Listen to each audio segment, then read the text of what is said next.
Nagsagawa ng sports clinic sa Pilipinas ang two-time Olympic medalist at figure skating world champion na sina Mai at Alec Shibutani. Nakasama nila ang Pinoy Olympic figure skater na si Michael Martinez na tiwalang kaya makipagsabayan ng mga Pinoy sa Winter Olympics. May unang balita si JT Soriano. Sa gitna ng skating rink na ito sa Pasay, may dalawang angat na angat sa iba. Sila lang naman ang magkapatid na sina Alex at Maya Shibutani o mas kilala bilang The Shib-Sibs, na kabilang sa mga pinakamamahal na ice dancers sa buong mundo. Aba, two-time Olympic medalist lang naman sila para sa 2014 Sochi Winter Olympics sa Russia at 2018 Pyeongchang Winter Olympics sa South Korea, plus three-time world medals sa World Figure Skating Championship. At bakit nasa Pilipinas? Para mag-ice clinic sa mga Pilipino bilang sports envoy ng US State Department. I'm older, but Kuya. I'm Kuya. Yeah.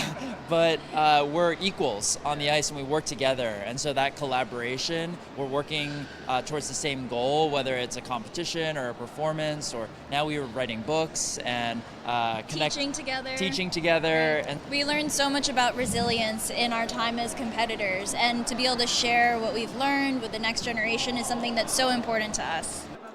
Kabilang sa mga tinuruan ng Shib-Sibs ang miyembro ng Philippine Skating Union, kasama si national team member at sparkle artist Kai Chua. As in, dream ko lang makita sila, ganun lang, kahit not talk to them, I just want to see them in person. Naka-collab din ni Maya sa ilang ice dance routine si Michael Martinez, ang kaisa-isang Pilipinong nag-qualify noong 2014 at 2018 Winter Olympics. Paniwala ni Michael, darating din ang araw, maiba pang Pilipinong susunod sa kanyang yapak sa 2026 Winter Olympics sa Italy. Hopefully. I think we're, from the previous nationals natin, I think there's a couple of promising skaters. Si Martinez ay patunay na kaya naman.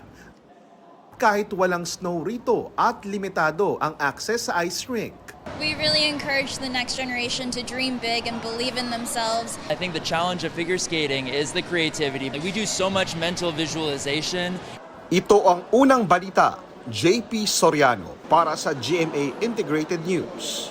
Igan, mauna ka sa mga balita, mag-subscribe na sa GMA Integrated News sa YouTube para sa iba't ibang ulat sa ating bansa.